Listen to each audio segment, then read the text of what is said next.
I'm here with Cleave Guyton Jr. So my first question is Junior. Okay, now I want to know who is Senior. Senior is my dad, and he's a wonderful, loving, the best father any man can have. There you go. That's true. And beautiful. Completely supportive of my musical life and my just well-being. Just a great dad, taught me a lot. But he doesn't play anything, no music. Nobody in my entire family plays music. Same here. What? I didn't have any. Are you serious? Yeah. The way you play drums, you would never know that. So my father, mother, older brother, strong music lovers. Oh. And luckily they were listening to a lot of great music that shaped up my ears. Mm-hmm. You know, I was a kid and my father would listen to James Brown in the car all the time, Barry White. Mm-hmm. I grew up with all of that. So when I actually moved to America and I started playing funk and some James Brown stuff, it all came back to me. I knew where the hits were without even realizing. I'm like, wow, I must have heard this stuff somewhere. Growing up. And it was, when I was a kid. But no musical, nobody was playing an instrument. But they were supportive. Well, that's good. My father said, as long as you do it at the best level that you can, find out who's the best teacher in town, he told me. First advice. That's very good advice. He said, no middleman, don't be trying to save $10 or, liras in my case in Italy. Don't be going to, study with. I remember, I still got lira in my house right now to this day. Well, when I moved to America, I was a millionaire. I'm sure you were. I had 11 millions, which was only $6,000. Yeah. $1 was 2,000 liras. Yeah. So, but I always tell people, I say, I came to America, I was a millionaire. That's a good one. And it's true. But, so, Cleave Guyton Jr. and I met here in Sitka, Alaska. Unfortunately, we never crossed paths, so I didn't know of him.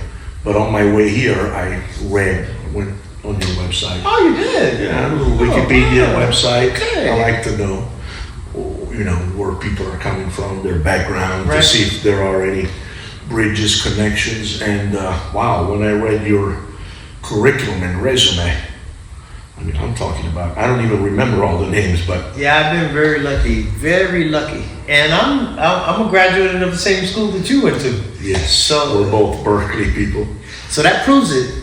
If you work hard and dedicate yourself, you can do it too. Okay. So we got Berklee 80s, mid 80s? Yeah, I went to Berklee, and actually I got out of high school in 1979. So my father said, well, son, how much does a Berklee cost? I was like, oh, Dad, with the dorm and the meal plan, it's a little bit over $8,000. He was like, oh no, you got to go to the community college first. If you go to the community and you do well, I'll send you anywhere. So I had to go to a 2-year school to community college, and then I got a scholarship. I got a scholarship from the community college to further, and then spend the time there at Berklee first for undergrad. Yeah. Well, for me, it was a little later, mid 90s. But, to go back to what I said before, reading your resume, Count Basie, Lionel Hampton. Oh, yeah. Now, Malcolm X, I read that in your credits. What's that? I did the movie with Spike Lee. I'm the second, the ballroom scene where with Denzel Washington, and they're up there, throwing the girls in, and they're, and man, I'm gonna tell you something. This is some inside information. We practiced that scene all day, and so in the beginning, they had these big, strong men, and they were throwing the girls up and catching them and stuff. Man, by the end of the day, they were dropping them. We're tired. Yeah, we were tired as hell. But it was a really, really good scene, to do, and it was a lot of fun. And the reason I got to do that is because Lionel Hampton's band wasn't working that much, and Spike called up Lionel and said, I would like to, I know you were friends with Malcolm X, and I would like to do a scene on you in the movie. Is it okay? And Lionel was like, well, yeah, but is if you get some of the guys, the real guys in the Hampton Orchestra, if you can employ them in the movie, then you can do it. And that's how I got the movie. Well, that's another amazing credit. And that's a true story. Because at that time we weren't working so much, you know. That's history. That's what early '90s, '92. So. Yeah, right there. Yeah. And I'm the second. Actually, Javon Jackson is here, and I'm the second saxophone. Okay. It's Mark Groves, Lance Bryant, and the baritone player. I can't remember his name. He was the musical director for Bobby Brown, who had all those hits. Mm-hmm. And he asked me to go on the road with Bobby Brown after we were done with that. Sure. Yeah. Wow. I believe Javon Jackson was at Berklee also. Yes, he was there. He's a little later than me, but while I was there, he came in. Yeah. I remember his name. Yeah. So obviously, having worked with all these amazing band leaders that you have and musical projects, you worked with some of the top name drummers. Oh yeah. Especially some of the more memorable ones that really, especially playing big band, because I played a lot of some small band stuff, but a lot of big band stuff. And Butch Miles in the Basie band, Dennis McCrell. Mm-hmm. Out of all that, there have been some other good ones, but those two drummers for the style of Basie, Butch Miles, you could basically go to sleep. I'm not joking. You could be asleep. I mean, you could be half asleep. Butch would carry the whole band. He would set up everything. Because, that's the drummer's job in the big band is to set up those figures. It's like the GPS. Telling people this is right, man. And railroad crossing. Butch Miles. Make a left, make a right. That's what the drummer does. When I was in the band for 10 years, I was fortunate enough to play many shows, to travel all over the world with Butch Miles. I wasn't young enough, old enough to have, Sonny Payne, that was much before my time. But when Butch Miles was in that seat, boy, that band was like a whole different band. Was he using the book or he had it all? No, man, he knew. Just he playing. didn't have to look. How many years he did that band, man? He had all that stuff in memory. Dennis McCrell too. Dennis McCrell. They had the book. Great. They were the book. Yeah. Basically. Great drummers for that band. Wow. And then other bands, there were great drummers too. And I've worked with a lot of. And one thing that I will say is that style of drumming, even if you're in a big band or a small band, the style of drumming has changed a lot. And those guys are what I call swingers, and they know when to be busy. They know when to make a fill. Mm-hmm. Unlike today, like a lot of the young drummers, it's a little more difficult to play with them because they're thinking about, I think in my head, I'm saying, they're not really listening to the band. They're thinking about me. Oh, look at me. Who's going to notice me? Yeah, look at me. But music is not about a look at me, Very true. But those old style drummers, man, they set up that ride pattern, and man, you can do anything you want. Yeah, like we were saying a couple of days ago, I see it with my younger students. They play more of the drums than the cymbals, you know what I mean? Yeah. It's more about chopping up the beat instead of establishing. That's right, the feel, swing. The swing feel. That's right. That Bernard calls it, we're here with Bernard Purdy, by the way. Yeah. We spent the whole week. All he talked about it every morning was the locomotion. That's right. That perpetual flow. Motion, that's right. That setting up the groove. Setting up the groove. Yeah. And one reason why I do these podcasts, and I was inspired by, there was a column on a magazine that's still published called Modern Drummer, which was very interesting. It was every month they had an article called A Different View, and they would interview band leaders, musicians that play other instruments, asking them, when you hire a drummer, if you're in that position, like you get a gig as a leader. Okay. How many drummers do you know in New York? I mean, if you open your phone now. I know a lot of drummers. Exactly. But I don't. But you can only call one. I have a handful of drummers, and I'll tell you the one that I would call first is Bernard Harper. Okay. Bernard Harper is such a swinging drummer, man. He's so prolific. I mean, he works with everybody. You know when I heard his name. Man, Bernard Harper is a swinger, man. He's prolific, and he has a lot of skill, a lot of rudiments, and just a real swinger, man. He swings too hard. Can you swing too hard? He swings that hard. Wow. So he's one of my first call guys that if I have to do any project or record it, I will call him. He's very busy. Sometimes he can do it, sometimes he can't. But yeah. But he's one in my top two. Okay. Yeah, because to me, the way I build the curriculum with my students is I want to know first of all what the priorities are. What do I need to train myself first, and then my students to be out there in the real world and get those calls. Right. So by interviewing musicians that are in that position, it's typically not a drummer giving you the job. You know what I mean? Unless when I need a sub, most of the times I ask my band leader, you call who you like. Because at the end of the day, I'm not going to be there that night. Right. I want them, bass player, piano player, to be comfortable. So now at that point, the ball is in their court. They're going to use the same criteria. That's why I was asking you, say you got 20 drummers on your New York list, you have to think about calling one person to do the job.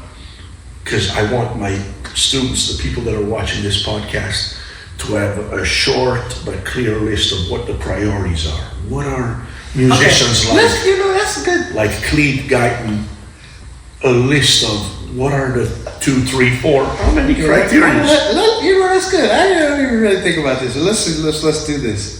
Let's just see if this will work.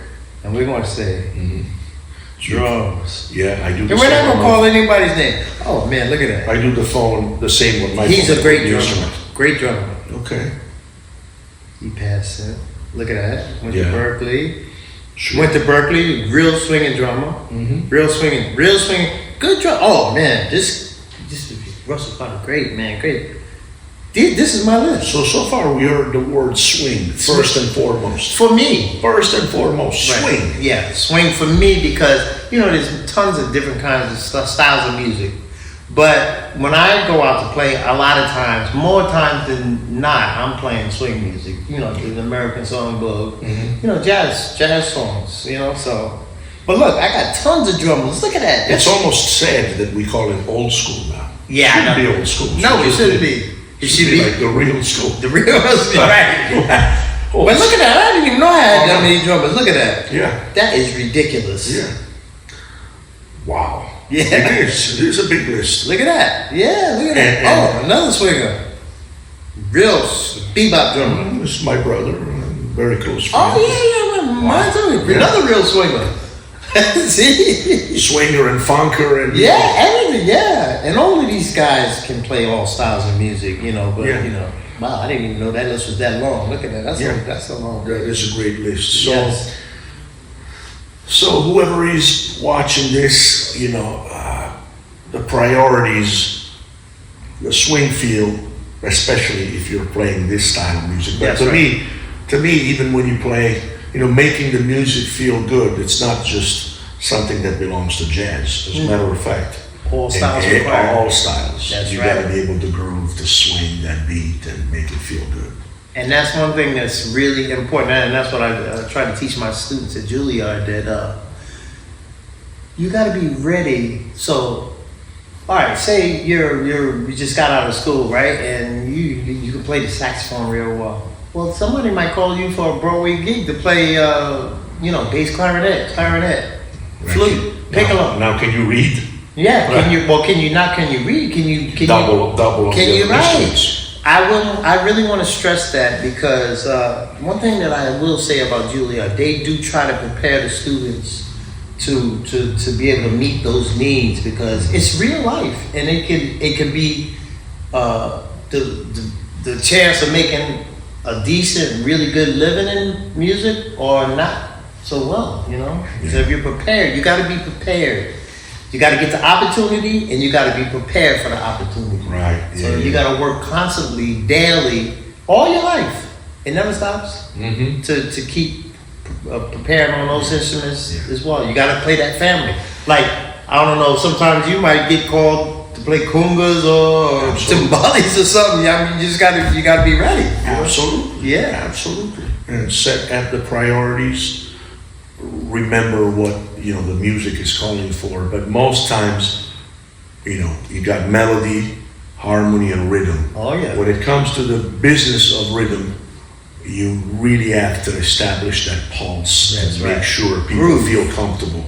I tell my students, we play for the audience, and guess what? The first audience is your band members. Mm-hmm. We'll always worry about everybody else too.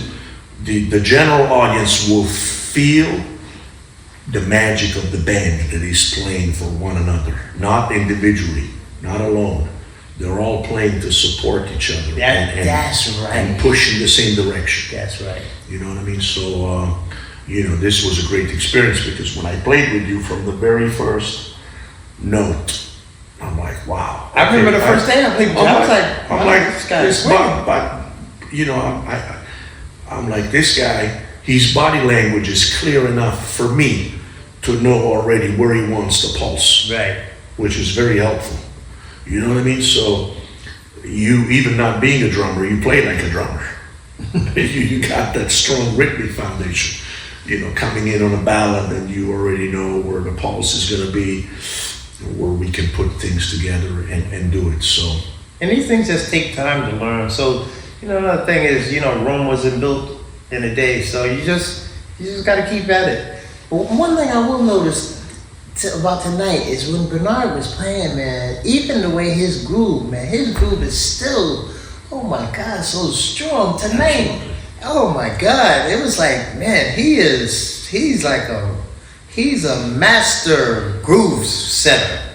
I got up from the table and recorded Summertime, the whole thing, because it was just like, pocket. Ooh. The chairs were moving. Never mind the people. That's right, and this guy has been doing that for a long time. Yeah, exactly. He still got it. Mm-hmm. He still got it, and actually he's perfectionist. He's like raising the bar every time I hear him play. Mm-hmm. And he's one of those teachers. I was fortunate, I met him 20 years ago. Mm-hmm. We went to Italy together, played shows, 2 drum sets. I learned more that week than in the college. Just with him. Yeah, 2 drum sets. So because I'm left-handed, my hi-hat and his hi-hat were kissing each other. Symmetrically, that's a good fit. And so we would always end the show too. He would come on mine, I would go on his. But just feeling that hi-hat and watching him, wow, that was a degree, more than you can learn in school. So just be out there, play, but listen. And if you want your phone if you want to make it on those phone books, because I saw it. That's like it's a long list. It's a long list, but it's not everybody. Right. It's still a short list. Yeah. And we didn't drop too many names, but I saw names that you would go like, wow. Yeah, I didn't even know I had that many drummers in there. So if you want to make those lists, you have to. Like I said, the first word we heard is swing. Now I know it might be a generic thing. It's like, how do I work on my swing feel? Well, remember what we said in the beginning of the podcast. My father told me, look for the best teacher in town. So wherever you are, get in touch with people that have credentials. That's right. The success of a teacher is measured by the success of their students. Oh yeah. So, people that deliver results, go there humble. If they tell you something that you don't understand in that particular moment, give it a little time and eventually it will click. I heard things when I was young that I was like, I don't know if this is important to me. Now I'm like, wow. Now I understand what he really meant, that person. And coming out of Berklee, and my mentors, believe it or not, were some of the students. Like when I first got to Berklee, Branford, I took some lessons with Branford, and I still had the stuff. Greg Osby is a great mentor. Antonio Hart, Donald Harrison. These are all people that I really studied, and me and Donald Harrison, we lived in the same building for years. He lived on the first floor, I lived on the second floor. he gave me a wealth of knowledge of just music. And that's when he was playing with Art Blakey, and I used to go see Art Blakey, him and, I seen Branford and Winton and Pierce and Bobby Watson and Tucson, John Tucson, Tim Williams. I saw all of them come through that band, and I learned a lot from Donald Harrison. And Greg Osby, of course, got me a lot of gigs and a lot of work, and even some of my students younger than me, like Antonio Hart, Mark Gross, those are some of my best friends, man. And we still are very, very tight. Hang out, talk to each other 2-3 times a day, even while I was out here. So you can learn a lot from your peers too. So you can learn from anybody. Yeah, that's right. Yeah. So a final remark: if you're a young drummer out there listening to this and you want to tap into the jazz scene, what do you need to do? Listen and learn. Listen and learn. The information is there. Yeah, and keep it simple. Remember, when somebody's soloing, they're telling their story. Let them talk. There you go. Oh man, I gotta shake your hand on that one. Let them talk. A lot of young players don't do that today, man. But we were talking about that earlier. Let them talk. That's right. And support them. Support them. Yeah. If somebody's saying a story and you like what you hear, you'll go like, yeah, that's right. I love it. Give me some more. That's right. You don't change topic or you don't start talking over somebody. Wow, that's a great analogy. Absolutely, man. Yeah. It's like, I'm known. My students always tell me, they remind me, sometimes I see them, after 10 years. I go to a NAMM show, and I see a student. First, I don't recognize them because now they got pink hair, piercings. They're rock stars. They're doing stuff. Yeah. But they tell me, man, I still remember when you gave me that analogy. It stuck with me. Sometimes I don't remember it, but I like to teach. Teaching with analogies really clicks. Sometimes when you can use food, you can use movies. I use movies all the time. Right. I always tell my students, look, man, if you watch a movie and in the first 5 minutes or even 2 minutes you don't understand what's going on, it's chaotic, you're gonna change channel. Sure. You're gonna flip and go somewhere else. So if you introduce too many characters at once, the story's not clear, people are talking over or blah, you go like, I'm out.